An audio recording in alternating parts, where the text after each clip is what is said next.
Okay, hello everyone, and thank you for being here. My name is Paul D'Ambrosio, and I teach Chinese philosophy at East China Normal University, where the四海为学Learning Project is based. I want to welcome you all to our first lecture, our first event actually of 2025. Today, we are very happy to have Professor Fabian Heubel of the Academy Sinica, who is giving a talk titled Without Nothingness: Reflections on Transcultural Entanglements of Being and Way. Our chair today is Dr. Victoria Sukhomlinova from the New Institute in Hamburg. And we have Dr. Rudi Capra from Wuhan University, Professor Héctor Castan from the National Sun Yat-sen University in Kaohsiung, and Professor Minjun Yu from Zhejiang University, all here to discuss with Professor Heubel. It has become a tradition here at the四海为学project to give younger scholars a chance to be part of high-profile academic events by inviting them to take part as chairs or discussants. So if there are any scholars here who wish to be part of future events, please let me know via email. This event today will be 90 minutes total and end promptly at 8:30 Beijing time. First, Professor Heubel will give his lecture. Then we will listen to the discussion he has with discussants. And finally, the floor will be open for questions from the audience. Before getting things started and handing them over to Victoria, I just want to say a few things about the四海为学Collaborative Learning Academic Forum. The四海为学Collaborative Learning Project hopes to distinguish itself from some of the less productive conventional practices in contemporary academia. As posted on our website, we are not interested in male peacocks, in jerks, or in any form of egoism or self-promotion.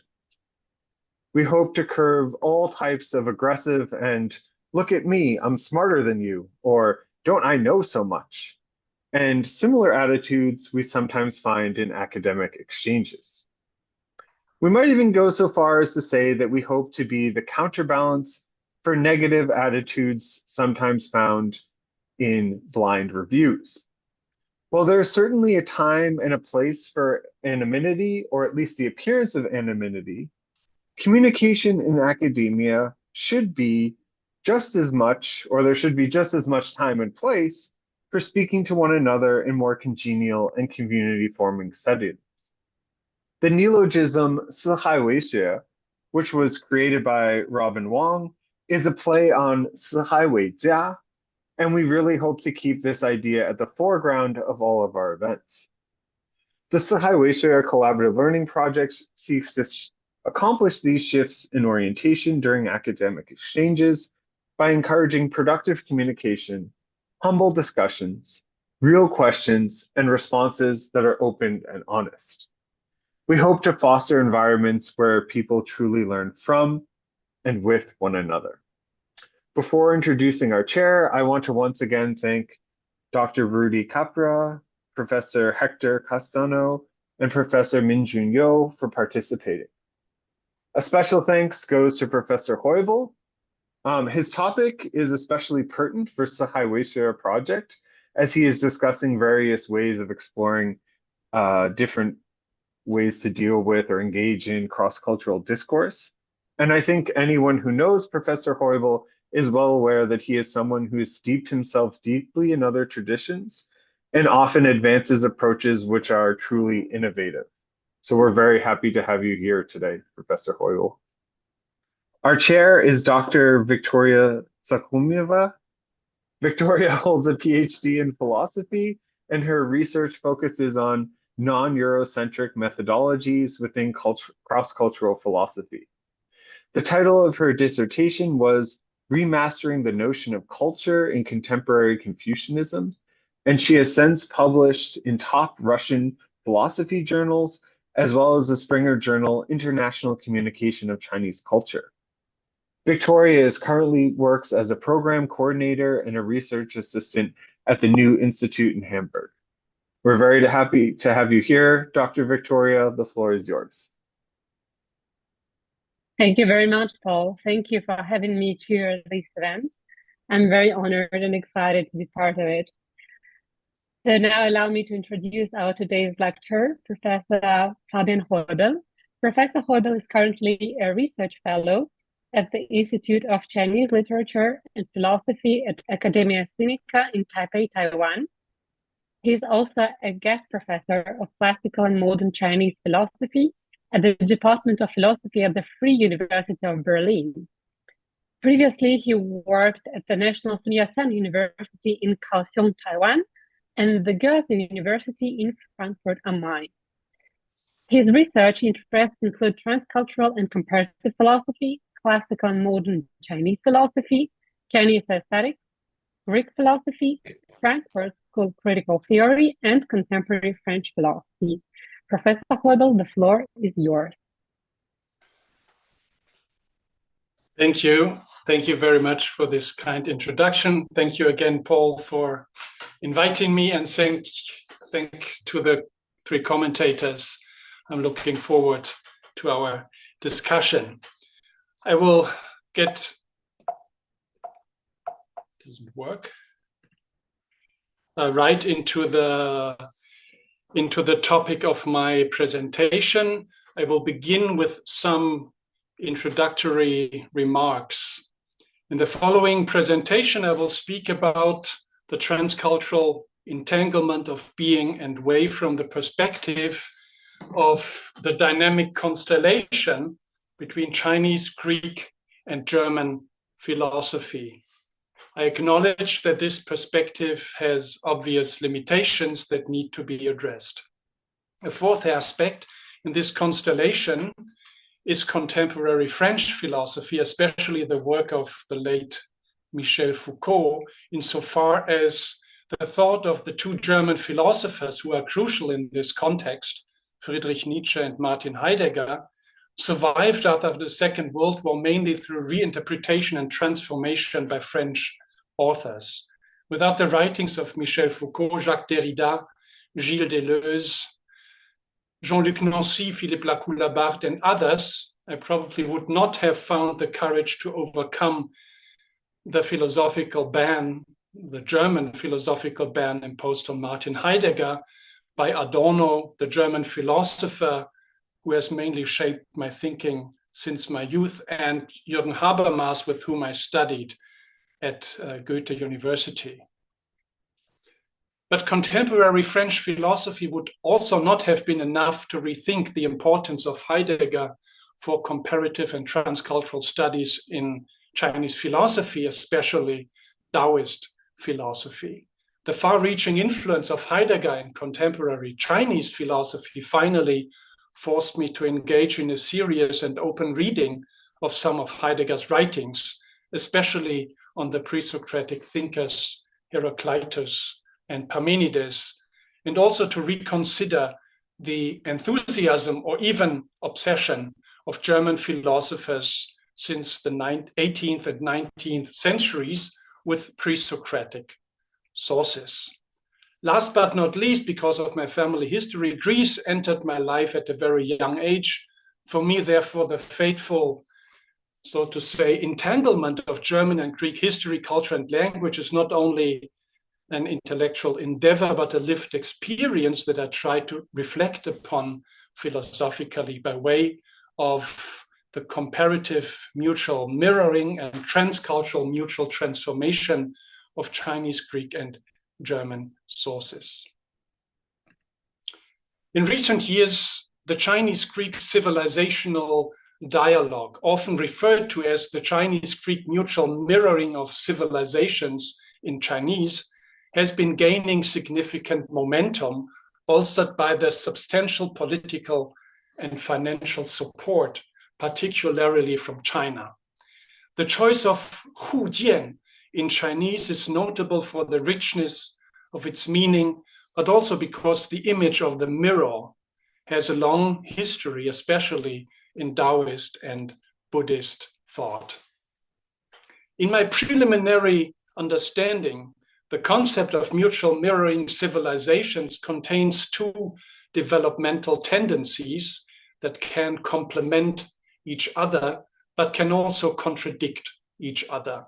The first tendency I would like to call comparative contrast, which makes it possible to speak about differences and similarities. Comparative contrast tends to keep languages and cultural identities apart, like two fixed mirrors facing each other. In this sense, mutual mirroring may tend to hinder or even block exchange or mutual transformation. But the mutual mirroring of civilizations can also enable the second tendency of transcultural fusion, which occurs when we go beyond fixed identities and empty ourselves of preconceptions and prejudices, like a mirror that is equally open to reflect everything that enters its frame. Understood in terms of transcultural fusion, mutual mirroring would tend to enable and nurture mutual learning and transformation. I skip some of the methodological aspects and turn now to the question of being. Nietzsche and Heidegger famously made a sharp distinction between pre-Socratic and post-Socratic, pre-metaphysical and metaphysical philosophy within ancient Greek philosophy. And of course, this within is very important. In Chinese classical studies, there's a strong focus on Athens and thus on Socrates, Plato, and Aristotle. However, by shifting the focus from Platonic metaphysics to the pre-metaphysical sources, so-called pre-metaphysical sources of pre-Socratic thought, Nietzsche and Heidegger also initiated the search for a philosophical paradigm outside of Platonic metaphysics. Heidegger's interest in the East Asian world, and especially in the Taoist classics Laozi and Zhuangzi, can also be understood against this background. While Heidegger undoubtedly contributed to research on Plato and Aristotle, his studies of the pre-Socratic philosophers Heraclitus, Parmenides, and Anaximander in the 1930s and 40s are closely related, not only to the reorientation of his thinking after the publication of Being and Time, but also to his turn to the East Asian world, which in those years found its exemplary expression in multiple references to Laozi 28 and Laozi 11. In his lectures on Heraclitus, Heidegger's approach to a pre-Socratic, pre-metaphysical understanding of being revolves around the relation between going up and going down, aufgehen, untergehen, ascending and descending, rising and setting, appearance and disappearance, concealment and unconcealment, lighting and darkening. He is mainly concerned with flowing transitions, not with fixed states. Instead of emphasizing the sharp contrast between light and darkness or day and night, he develops a language that allows intermediate stages to be described, a language that turns its attention to transitional phases that are often hardly noticeable. He tries, so to speak, to think of being from the transitional betweenness of sunrise and sunset, dawn and dusk. Nature lives in those transitions, breathes and changes as something that rises and comes to light. In his interpretations of a few selected pre-Socratic fragments, Heidegger sets himself the task of thinking being through nature, understood in this way. In a 1936 lecture entitled Europe and German Philosophy, Heidegger already offers an outline of motifs which were then elaborated in detail and developed further in his lectures during the 1940s. He says, the Greek basic word for being is physis. We usually translate it as nature, and that is why the first Greek thinkers are still called natural philosophers today. This is all a misconception. He emphasizes how for the Greeks, being and truth, physis and aletheia, are one, insofar as both carry within them the relationship of ascending into appearing and descending by stepping back into concealment. In the 1942 lectures on Hölderlin's hymn Der Ister, Heidegger also called this the counterturning of being itself, Gegenwändigkeit des Seins selbst. The word that in the context of classical Chinese philosophy, in my understanding, comes closest to this understanding of physis is qi, the natural breath energy. Although Heidegger stated that the main concern of his thinking is the question of being, there are strong indications that he turned this question into the question of the way, der Weg. And this is why I translate Tao as way, because of these philosophical connotations. The way, der Weg, is obviously one of the key words of his way of thinking since the 1940s. And he famously chose the saying, ways not works, as the motto of his collected writings. Heidegger's paradoxical Europeanization of Taoism by the way of returning to pre-Socratic thought is driven by a philosophical movement, and Heidegger often plays with this connection between Weg and Bewegung that is deeply transcultural. He clearly goes beyond comparison and vigorously defies the logic of identity and difference, which guides comparative philosophy. As is well known, Parmenides' theory of being is also a theory of way or ways. In this context, Parmenides raises the question of whether there's only one way of being or whether there's also a second way of non-being or even a third way between the two. Reversely, Lao Tzu's theory of the way can also be read as a theory of being, but how? Parmenides explicitly speaks of the way, but where is the language of being in Lao Tzu? So this is, of course, a huge controversy, whether there is something like being in the Lao Tzu. There has long been a major debate in contemporary Chinese philosophy about whether there is a word for being or to be in Chinese, how to translate being into Chinese, and whether it is even possible to speak of ontology with regard to Chinese thought. I will leave aside this internal Chinese debate here and approach an answer to the question by building a bridge from the translation of Lao Tzu into German. The bridge to the language of being in Lao Tzu, from which my discussion starts, is the translation of Yo and Wu as being and non-being by Victor von Strauss and other German translators of Lao Tzu since the 19th century.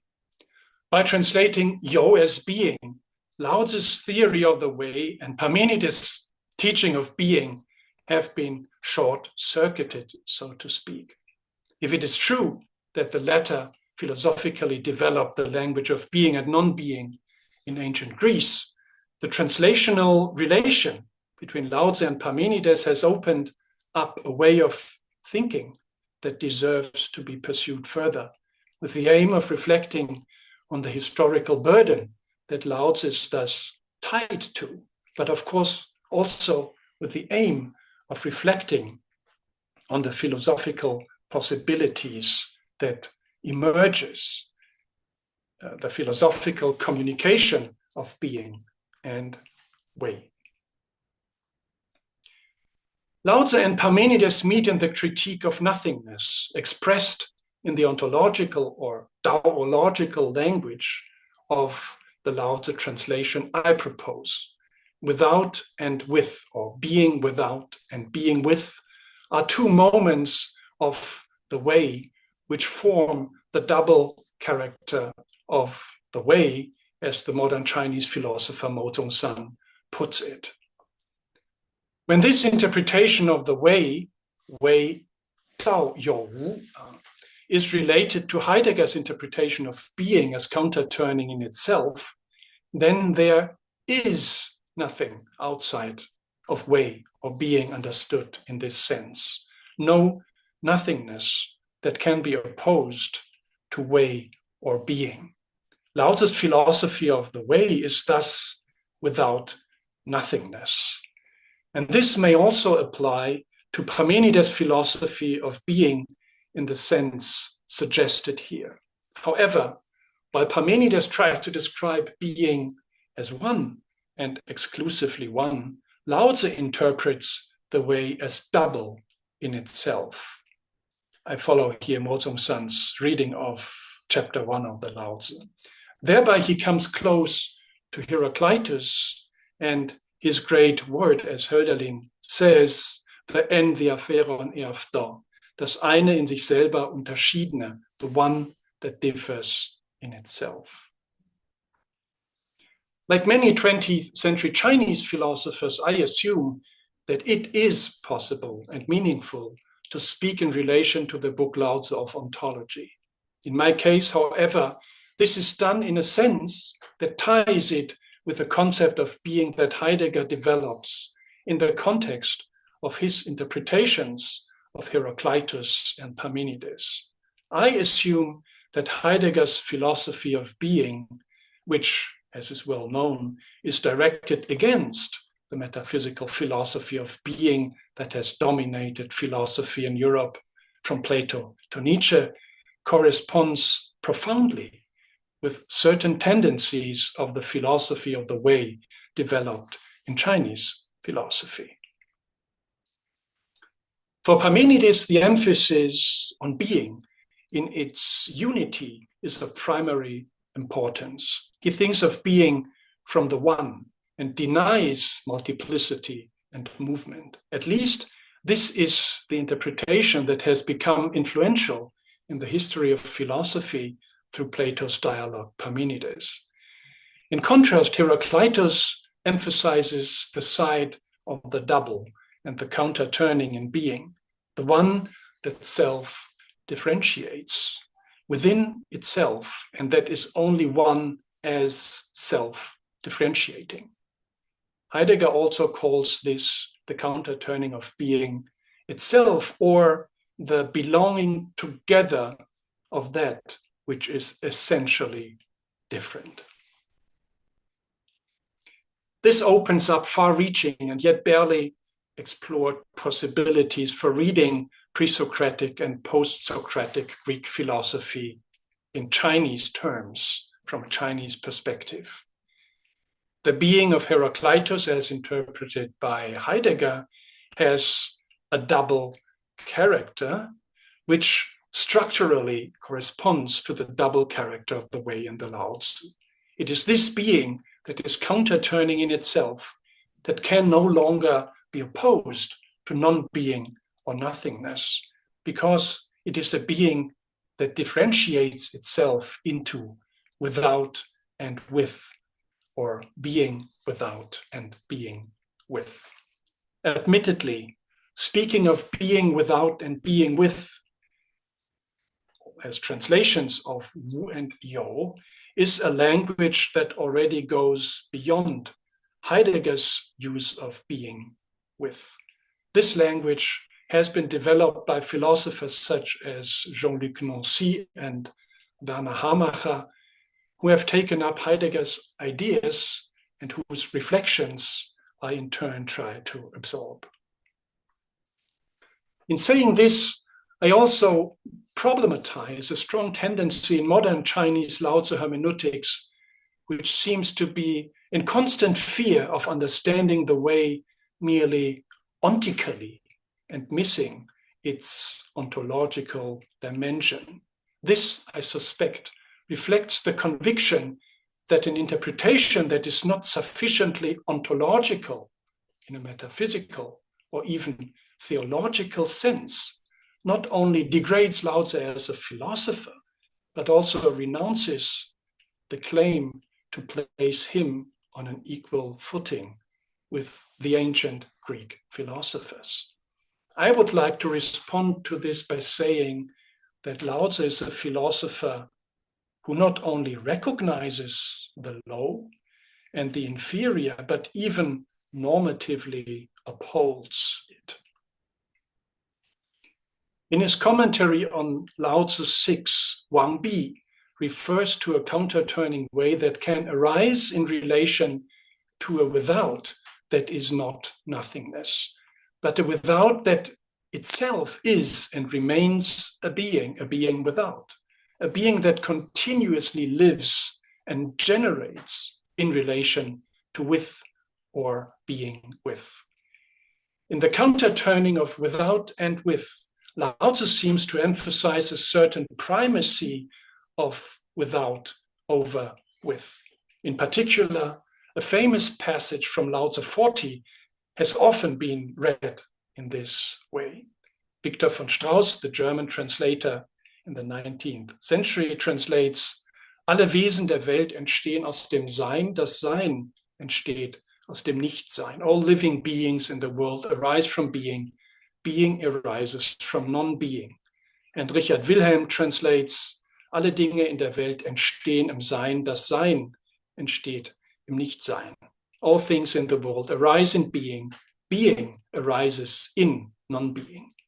These translations suggest a causal and ontological primacy of non-being over being, with von Strauss and Wilhelm's translations differing only in the choice of preposition. Being arises from non-being and being arises in non-being. The translation I propose, which consistently avoids the juxtaposition of being and non-being, is as follows. Mit gebiert in ohne, with generates in without.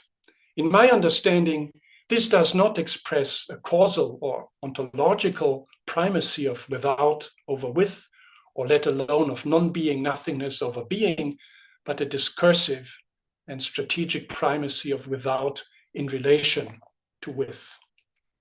Because ordinary perception prefers the moment of being with and having, yo, Lao Tzu emphasizes the moment of being without and withdrawing. The reason for this is that being with tends to harden and come to a standstill in the immanence of existing relations of things, my understanding of yo. In counter-turning, the way is always also a weighing or going. It is a movement in which without and with animate and generate each other. But the way is also a name that points to the ineffable, intangible, and uncontrollable, thus preserving openness to the secret, mystery, or unhomeliness. My translation of the German Geheim, which has many meanings, I refer here also, of course, to Heidegger's understanding of Geheimnis. The way is always very close to us and tangibly present in the relationality of with. But at the same time, it constantly eludes us and seems distant and absent in the intangible and uncontrollable character of its without. Learning to wander in this without with, my translation of yo, wuyo, and to go through without and with in their counter-turning, thus is the cultivation of the way. Lao Tzu leads into a world of language that, with Heidegger, can be said to be all too harshly set against what is still ordinary opinion and initially looks like a conjuring up of forcibly fabricated paradoxes. However, what for the ordinary doxa is paradoxical speech points into the realm of the truth of being. For the knower, as Heidegger says, however, the un of the initial unessence, Unwesen of truth as untruth, Unwahrheit, points into the not yet experienced realm of the truth of being, not only of beings. In Chinese, character combinations with the negation un, without, wu, often have, as we all know, a positive meaning. for example, wu wei, or wu yong. Heidegger transforms the Greek a in aletheia into the German un, and thereby attempts to incorporate the structure of Greek into German. That is, to transform the German language through the translation from the Greek language, and above all the expression Unverborgenheit, unconcealment. The process of linguistic transformation leads Heidegger to attempts to express paradoxical or counter-turning thinking. This clearly stands out from ordinary language and therefore seems almost inevitably strange or even wrong. I don't go into the discussion of chapter 40.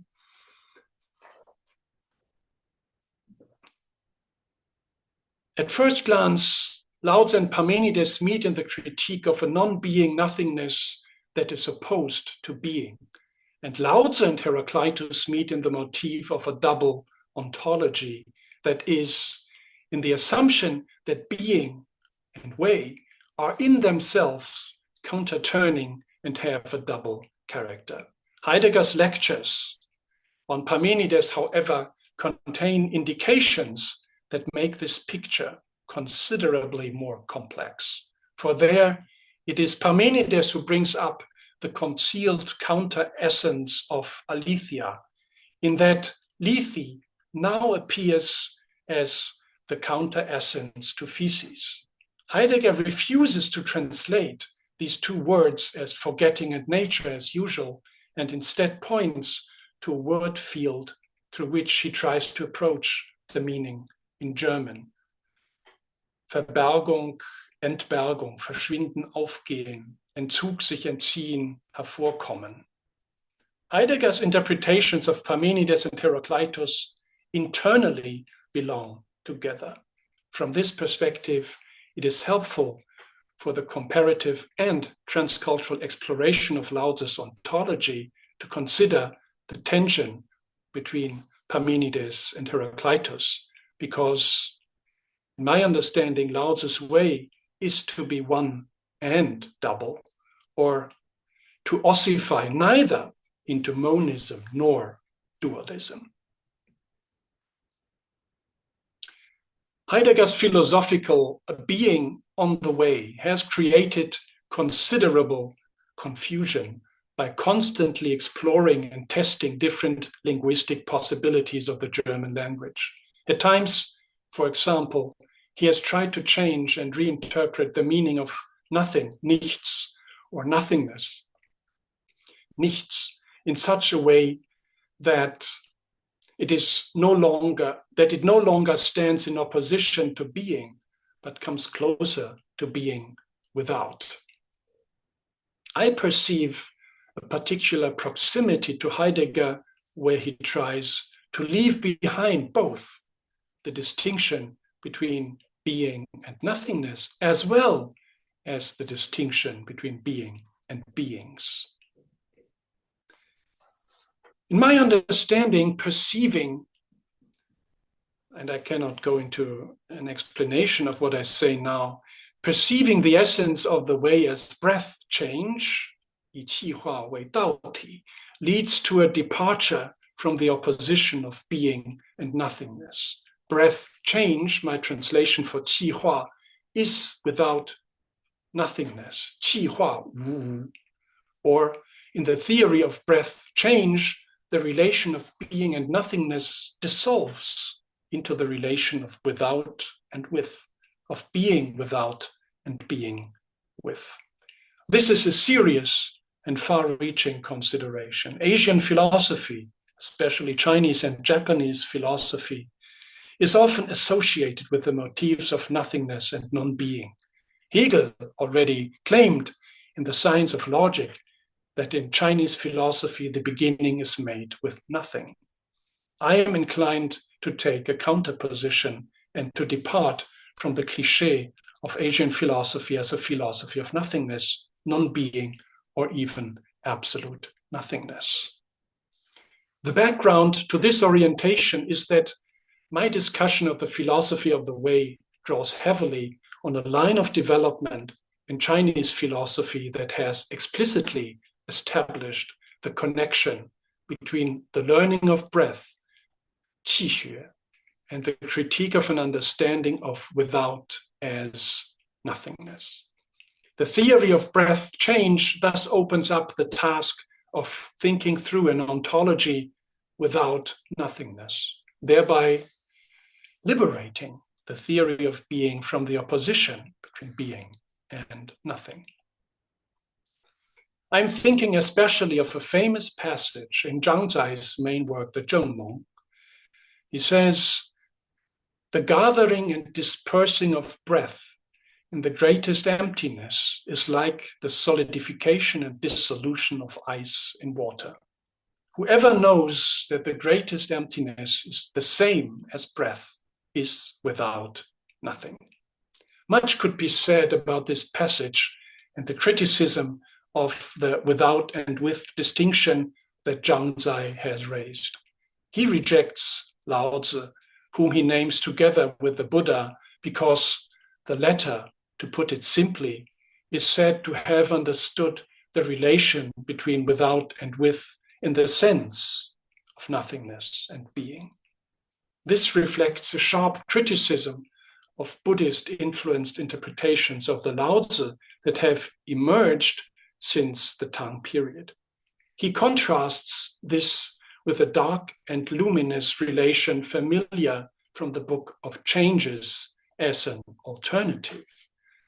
I basically agree with Zhangzai's critique of understanding without as nothingness, but I am convinced that Lao Tzu itself can be interpreted from such a critical perspective, opening up many possible connections to a philosophy of the breath that deserve to be explored. There is no constant way, no way that is always and forever valid. Chang, in chapter 1 of the Lao Tzu, has often been translated as constant or internal. Why? Because human beings strive for constancy and are afraid of non-constancy. It is difficult, almost impossible for them to respond to the twists and turns of their ways of life without resentment and indignation. In their constant search for constancy, stability, and standing, they want to stop and take a stand. They want to rest in order to feel at home in one place. In their wandering, in their being on the way, their hope is directed toward a constant home and homecoming. They want to settle down at this or that turn on the way and take as true what they perceive at the place where they are standing and where they have come to a certain standstill. Besides the emphasis on the constant way, there's also the tendency to perceive the Taoist going, walking, xing, or wandering, you, of the way in terms of the wishful image of an effortless wandering that is carefree, easy, and unfettered. The way of thinking and living that Lao Tzu refers to seems to know no difficulties or obstacle, no experiences of error, of failure, no learning from mistakes, and no new beginnings. Such readings may seem appealing at first glance, but they remain trapped in the all too human longing for stability and a solid standing in life. I have here a discussion of chapter 1, but I skip this also.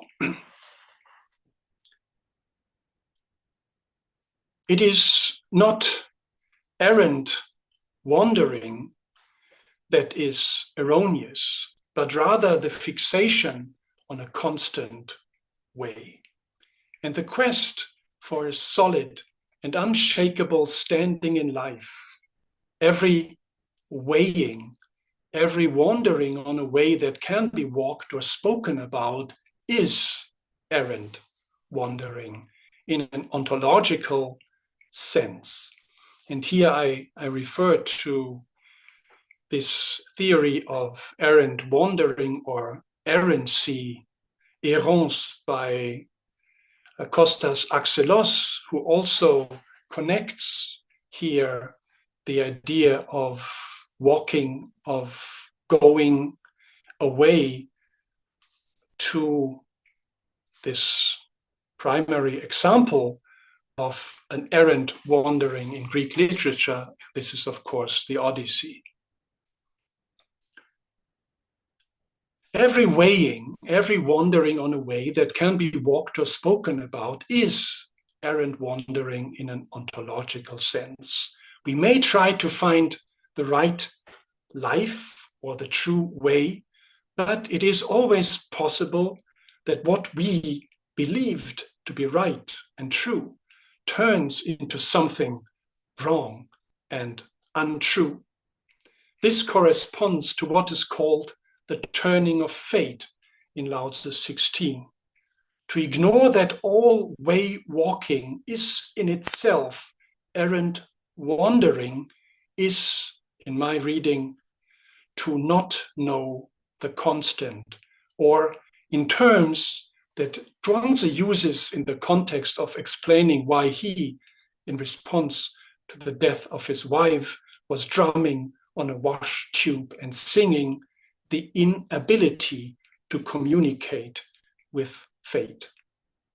For only the awareness that every way that can be walked or weighed as a non-constant way, fei chang dao, makes it possible to walk at all and to find a standing in walking.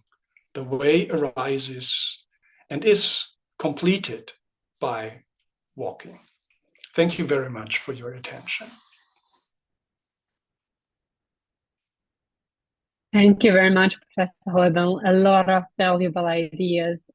Now I'm happy to welcome our first commentator, Dr. Rudi Capra.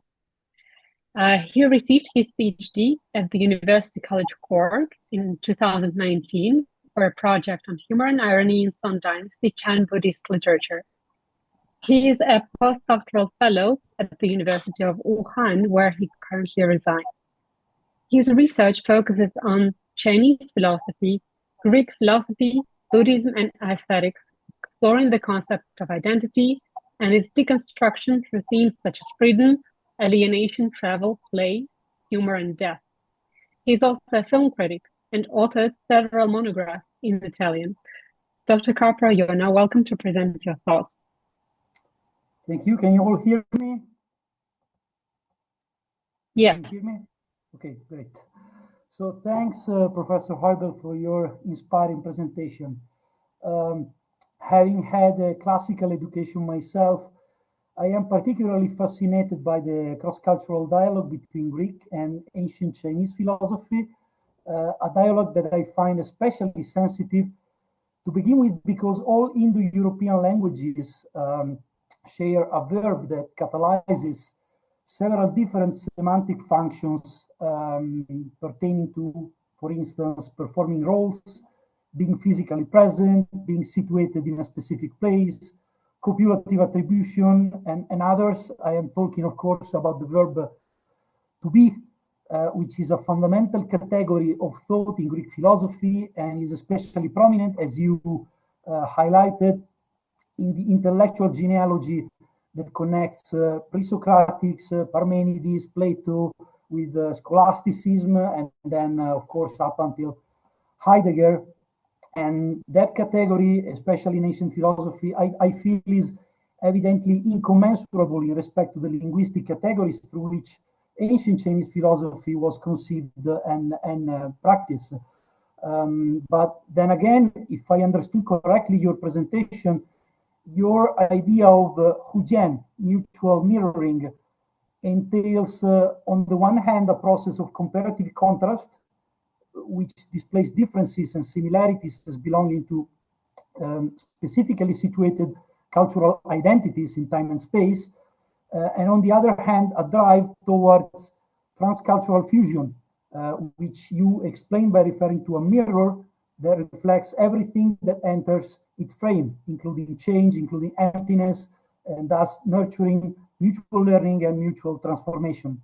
So in listening to this presentation, I am particularly intrigued by the idea of the Tao, the path, that could work as a paradigmatic term for understanding and embracing other philosophical traditions or other parts of the philosophical tradition you are considering, rather than the philosophy of being or the domain of ontology. Because Tao works as an embodied archetype. Metaphorically, it is embedded in our consciousness, no? In the fact that we are moving, in the fact that we identify transculturally life as a journey.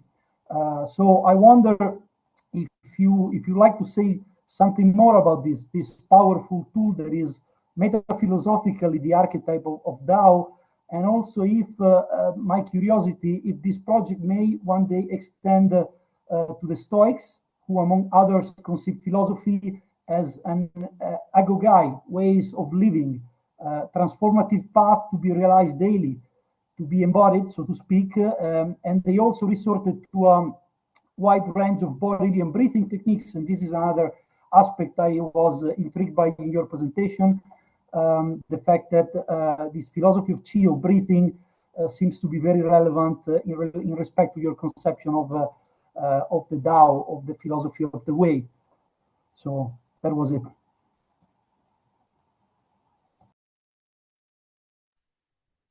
Thank you very much. I think we have the commentators all together and then go into the discussion, or what do you think? Well, the plan said that we respond one by one, if it's okay for you. Okay. You can respond now. Okay. Yeah, thank you. Thank you, Rudi, very much for this comment. Yeah, what you mentioned at the end is something that I touched only very superficially on in my presentation, and that is this relation between Tao and Qi, which is crucial for my connection between Tao and way and being. So, of course, we immediately enter into complicated discussions when we try to translate these terms. So the first step for me is to say that we have to translate, that translation is unavoidable. Of course, we might say qi for qi and Tao for Tao, but and I don't reject this kind of solution, but I think that it is at least philosophically lazy, so to say, because we somehow fix these terms into their Chineseness. So Tao is the Chinese whatever, and Qi is the Chinese whatever. We have, of course, still to explain what we mean when we say this, but I think that this philosophy of the way that emerged in Heidegger's thinking is so interesting from this perspective, because being and way are related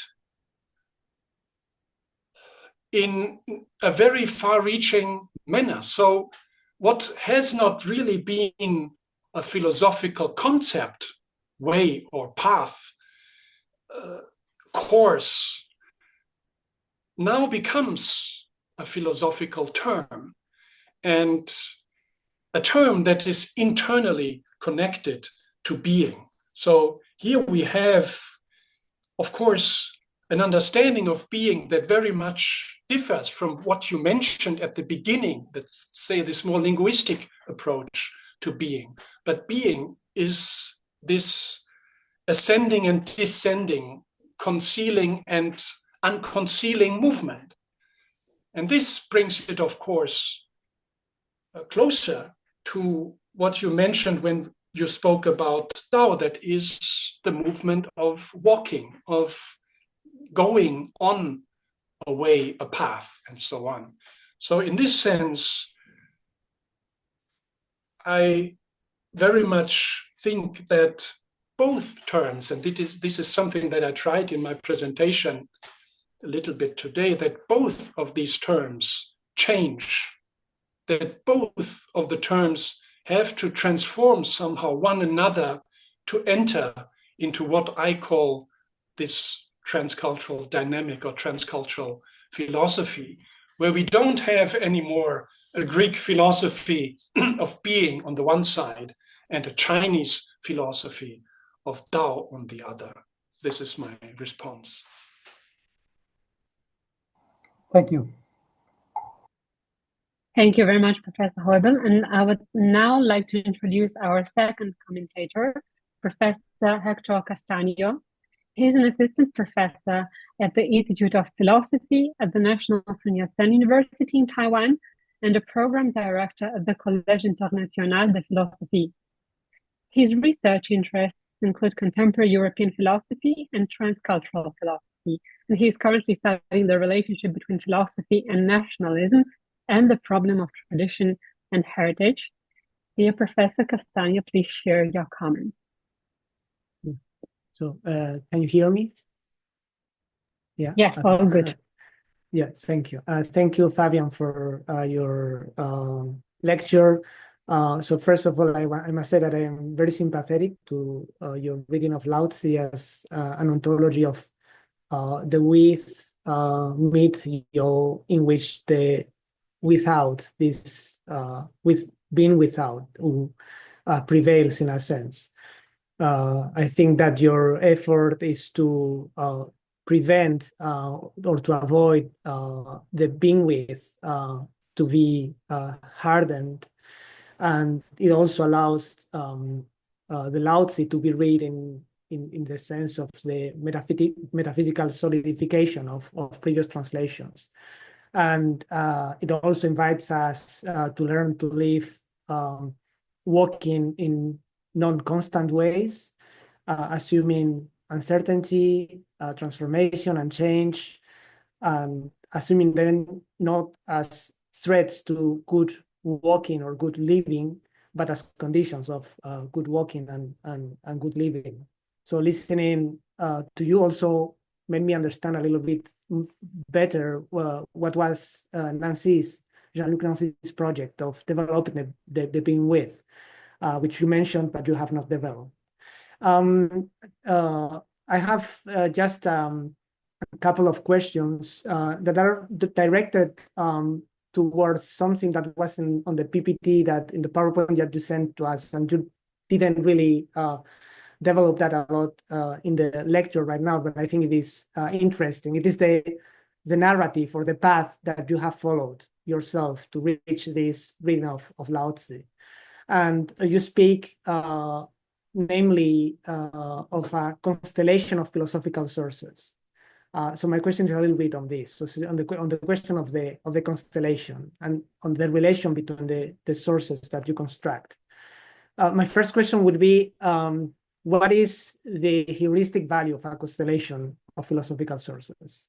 So what allows us to discover this way of articulating things? Because the Greece, China, Germany constellation is as much a constellation as would be any other. Let's say the Maghreb, the Aztec Empire, and some Maori philosophy. Now, of course, I understand the reasons, both academic and personal, that you just mentioned behind your choice. But what I mean is that we can imagine a lot of similar constellations, and we can always regret that the current historical geopolitical situation prevents the necessary opening of minds for the realization of the encounter. But it seems to me that the constellation that you're proposing is one that today enjoys quite a lot of growing popularity, and it is one that is being promoted with more and more force at the institutional level, also outside of China. We saw that in many events that are happening all around the world in academia. So it seems that geopolitics do not prevent the encounter. In this case, it seems that geopolitics also facilitate the encounter between the Greek and the Chinese sources. So my question is, how does the ontology of the double way you develop can allow us to understand this? So the role of geopolitics, I'm putting this into brackets because it's a category that we perhaps need to discuss more. But what role does geopolitics play in these constellations we produce? And how to cultivate the way taking into account that danger? And the second question would have to do with the notion of history. So you also mentioned that your constellation of philosophical sources is a historical constellation of Chinese, Greek, and German philosophical sources. And to what extent being on the way, so your reading of Lao Tzu allows us to think about the problem of history. I'm not going to really develop this question. I simply mention it this way, and I let you answer if you wish about the problem of history.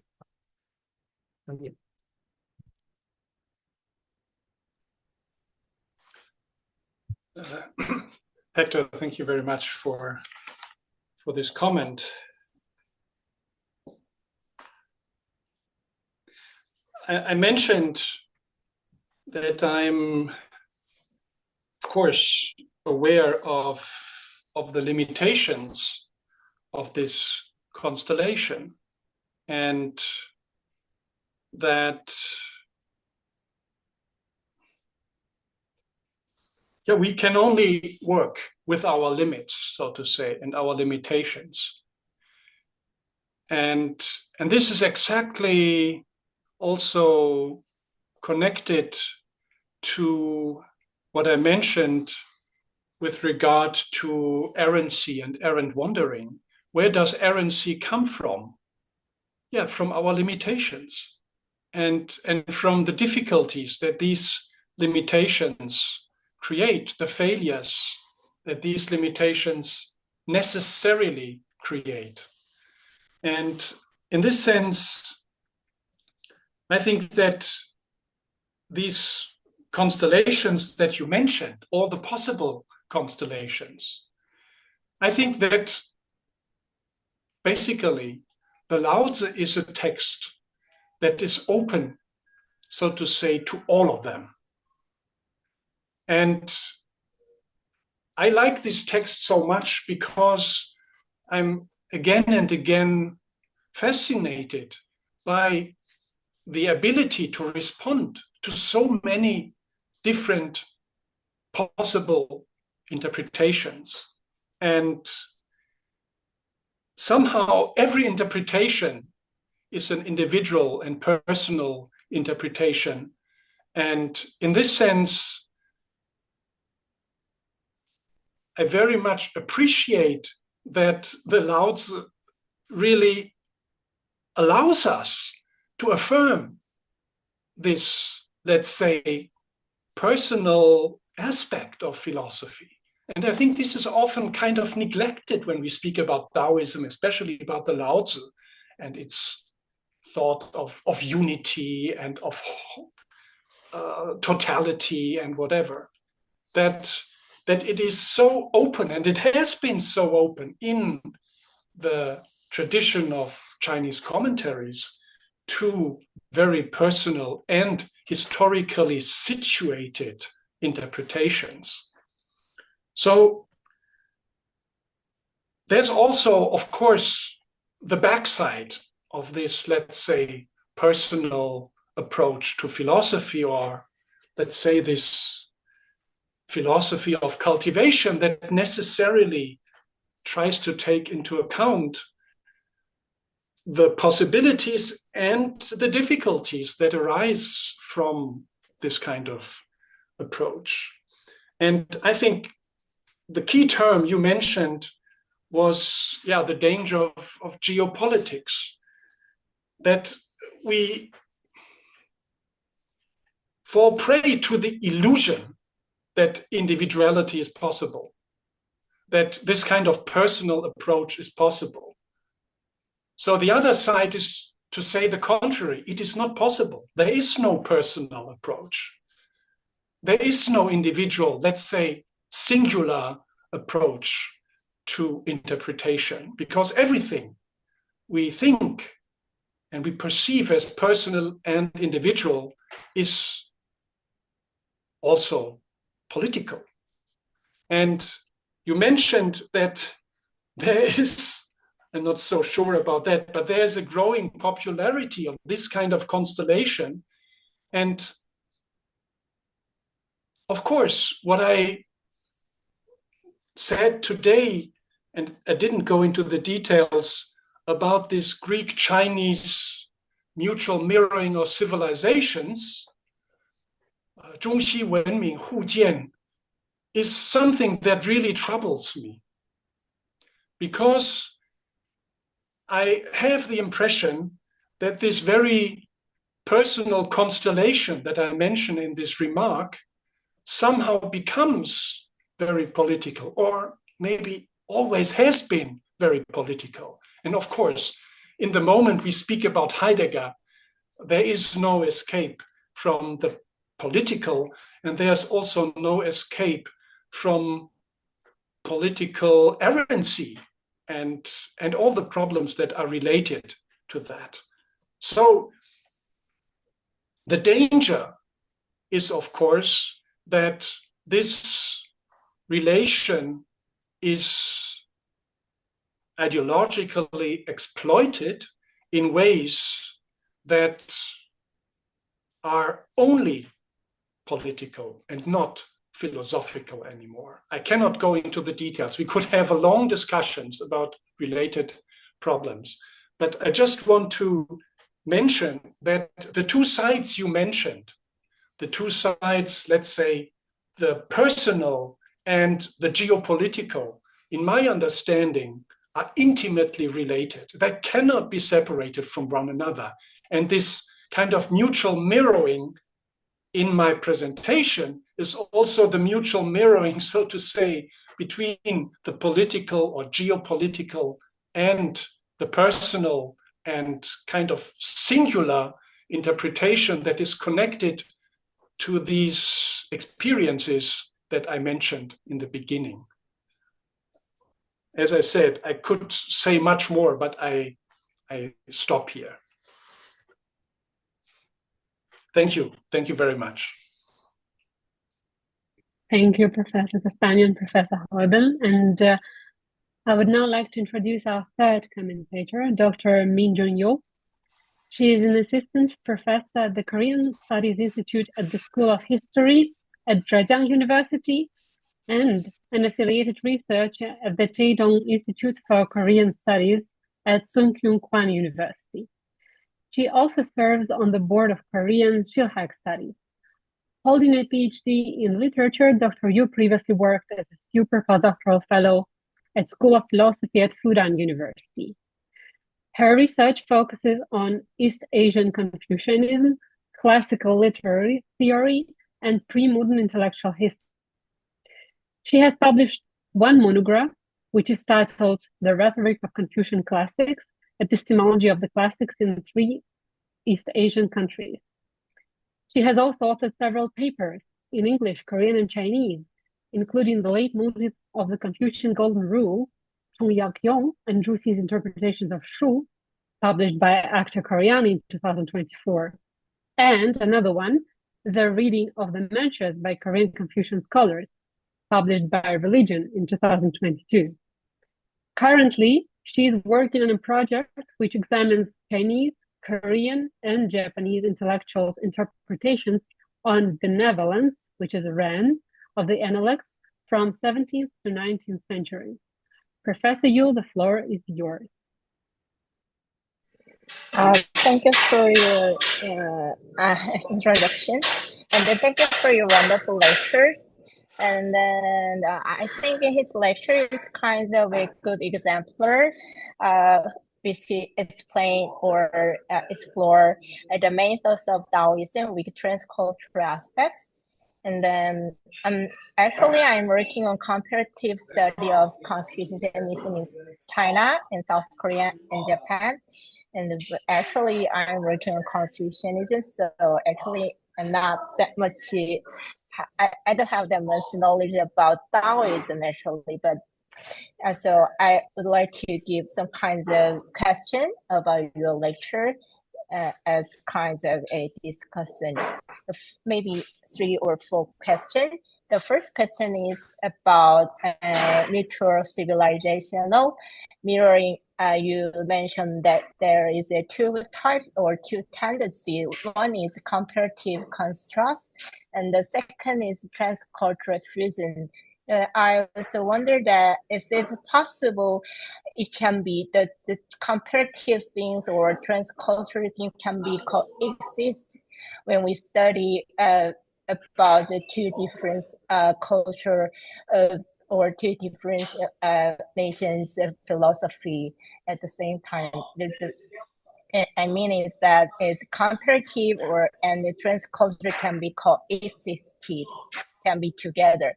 And then the other second question is that actually you, in your previous answer, you mentioned about a little bit about 中西文明后见 mutual civilizational mirroring. And then you also, I mean, what I want to ask about your opinion is that as a scholar who studied East Asian Confucianism, I think China also mentioned about 东亚文明后见, which means that not just Chinese and Greece civilization, they also mention about East Asian cultures civilization, and then they also want to have kinds of a comparative study within the East Asian Confucianism. But I think they also just kinds of that it could be a mutual learning between 3 or 2 countries or from the different countries' philosophy. And it also kinds of I think, sinocentry, which means that they don't think, or we don't think see the East Asian, such as the Chinese philosophy or Korean philosophy or Japanese philosophy as equal value. So I want to ask about this. What do you think about this? Or what do you think about this phenomenon? And then the third question is that about westernized and modernization is I think in some in a previous PPT you mentioned about westernized China.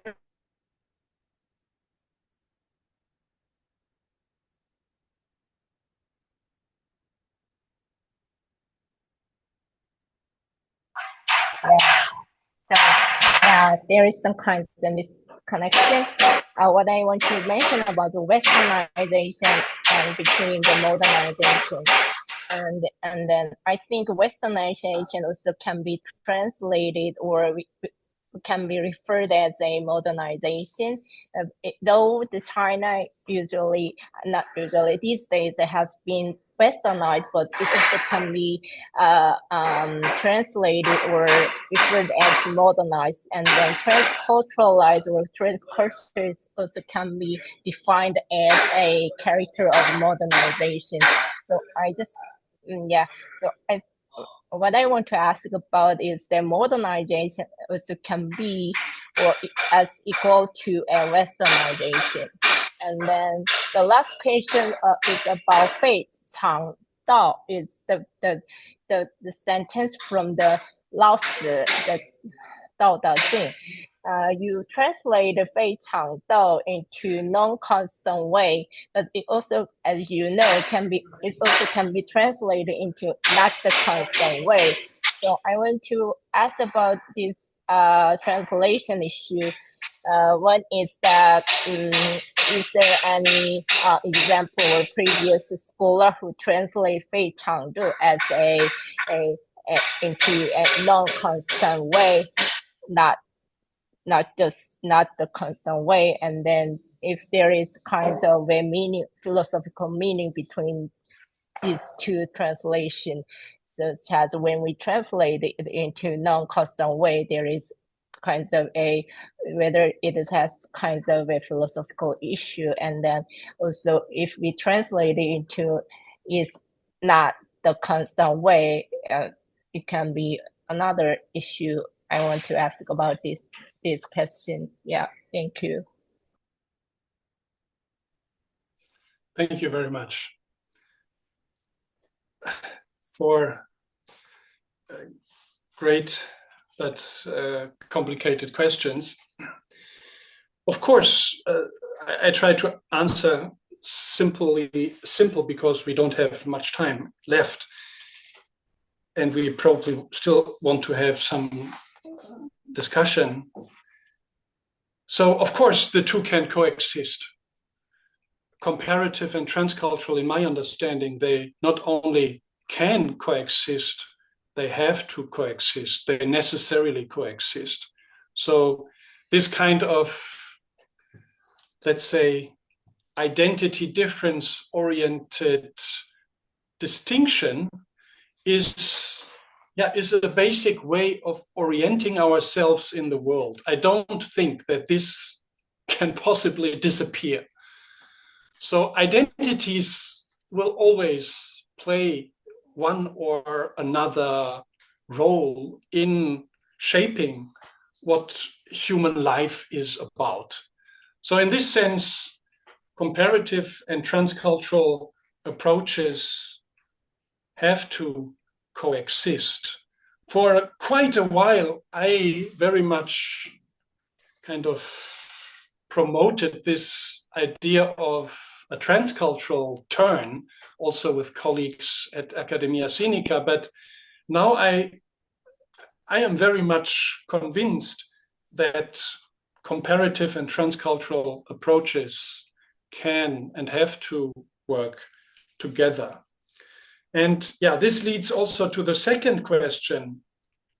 And I think the second question is somehow connected again to what Héctor said about geopolitics or the political aspect, not only in philosophy, but especially when we speak about comparative and transcultural philosophy, that the idea of East Asian Confucianism, with which I'm of course very familiar from the Taiwan context, is and has always been strongly politicized. It is a political concept, and it is a concept that was created to counter Sinocentrism. So to very much put effort, I mean, in the Taiwan context, to look at Confucianism not from a Chinese, but from a Korean or Japanese perspective, changed the way we perceive Confucianism in very significant ways. And I'm very much sympathetic to this kind of approach. But again, as I already said in response to Héctor's question, I'm not able to do everything. I mean, we have so many brilliant and talented people. Everybody can and should develop his or her own perspective. I mean, perspectives that are connected to our experiences, to our personal experiences and endeavors. And in this sense, I would find it completely legitimate and even necessary, for example, to strengthen the Korean perspective in the study of Confucianism. What I wonder when we speak about China and Greece in the Chinese context is why today this topic is so important, why it became so important, why it is even promoted on the highest political level. Because from a European perspective, or let's say from a German classical studies perspective, this is astonishing, this is incredible, because for the German contemporary philosophical context, this whole perspective of what I call the German obsession with ancient Greece has completely disappeared. It is not important at all anymore. So we can ask, of course, the question, why does it today come up in the Chinese context? And in my discussion of this Chinese-Greek civilizational mirroring idea, I try to address problems that are, of course, connected. And one of the problems is, this is the third question you mentioned, is of course modernization. Chinese modernization, Chinese style modernization, as it is called now frequently, which is a modernization that is not Westernization. This is now kind of political orthodoxy of, let's say, the discourse of the Communist Party in China. So in which sense can we respond to this idea that it is the problem of modernization that today brings up the connection or this constellation of Chinese, Greek, and German sources in the Chinese context? Because this constellation, as I just said, is not important at all in the European context.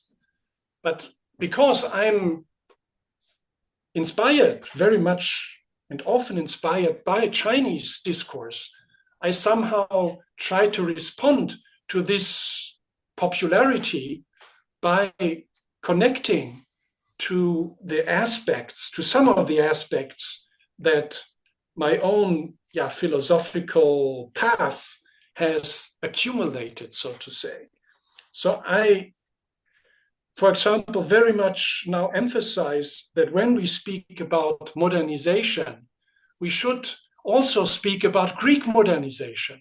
We should not somehow restrict Greece to be an ancient culture. We should very much address modernization of Greek philosophy and literature since the 19th century, because many problems and confusions and also kind of disastrous developments are quite similar in the context of Chinese and Greek modernization since the 19th century. So I very much now emphasize that this perspective on classical studies on antiquity has to be linked to the question of modernization, but in a sophisticated and critical way. And to the last question, I will not go into details, but this is a discussion that has developed in the context of Laozi and Zhuangzi studies in Taiwan. This understanding of Fei Chang, Tao is not my invention. It is basically an idea that my friend Lai Xi-san from Sun Yat-sen University has developed, and I kind of picked it up and tried to develop it in a context of this Chinese, Greek, and German constellation. Yeah, thank you. Thank you for your answers. Thank you very much, Professor Jung and Professor Heubel. And we're now opening the floor to the questions from the audience. And I already see the first raised hand, please. Ray Kung, right? please, the floor is yours for your question. Thanks for your talk. As you said, people have a taste for constancy, but then you said something different. You said that there's a way of walking that's erroneous, and that's how you interpret 不知常. That's what it means. I wonder how does it situate in your whole talk about without nothingness?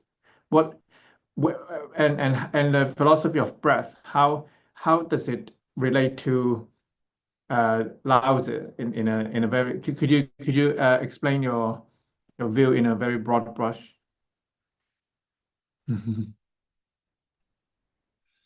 Yeah, thank you. Yeah, that's that's a huge task to speak about this in some seconds, more or less. Yes, when we connect Tao and Qi, way and breath, I think we have a perspective that connects the constant and the non-constant in a way that allows us to respond to the ambivalence, the deep ambivalence, or let's say the ironic use of Tao in the Lao Tzu. I mean, this is something that, for example, Brooks Siporin very much emphasizes when he speaks about Tao. He says Lao Tzu is basically using Tao in an ironic sense. The normal, let's say, sense is that Tao is something that is constant and unchanging.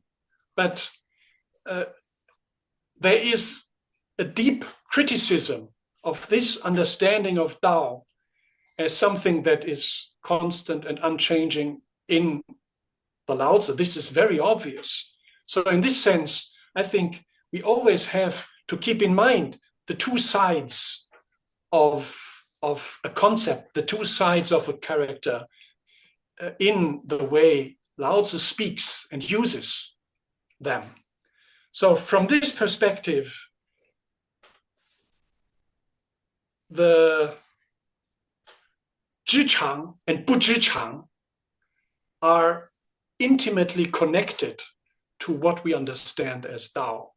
And there would be a lot to say about how this connects to 有无. And I think there's an internal connection between 常 and 有无, 非常 and 有无, but that would take maybe too long to go into details here. Look forward to reading your work. Thank you very much. And I think we're able to take one more question. We have 5 minutes for me. Okay, yes, Nick, please go ahead. Yeah, thank you. Thank you. Am I audible? Yes. Yeah, thank you, Professor. I find the comparison of Lao Tzu and Heidegger very interesting.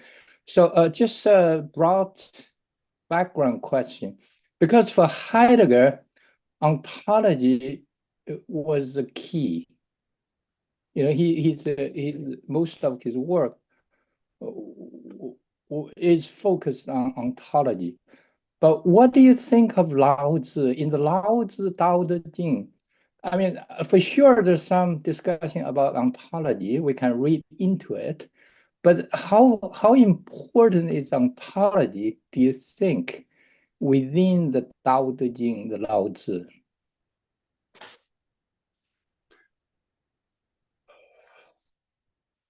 Yeah, this is a question of how we approach ontology in the Lao Tzu. And what I mentioned in my talk is that my approach starts from translation, from the question of translation.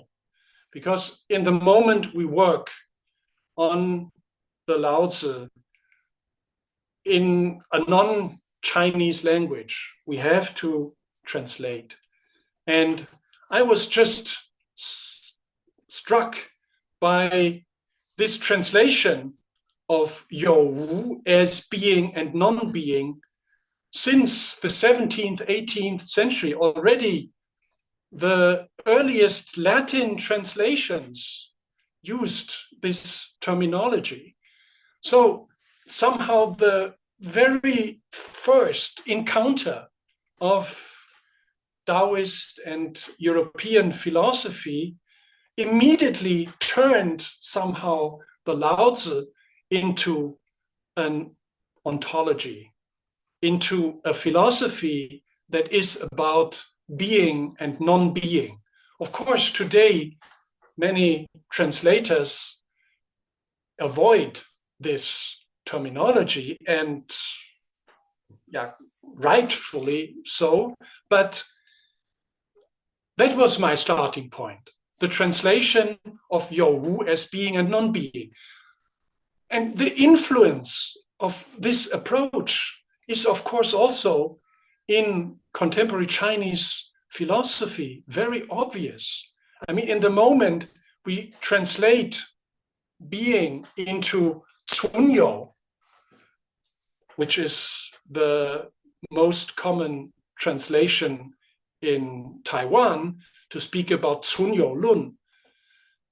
So we have immediately the question, what does Sein and Yo have in common? How do they connect? And why should being or ontology connected to Cunyo and not to, let's say, Cunwu? So these are questions that not only are important for the translation of a text like the Laozi into Western languages, but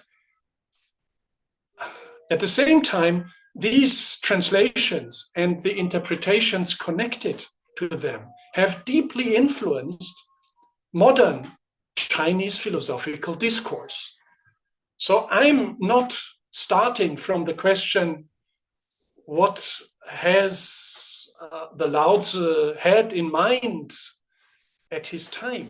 I'm starting from a modern philosophical discourse. I'm starting from the question how in translations and in modern reinterpretations, also in the Chinese context, this philosophy is transformed into something that is significant and relevant for the contemporary context.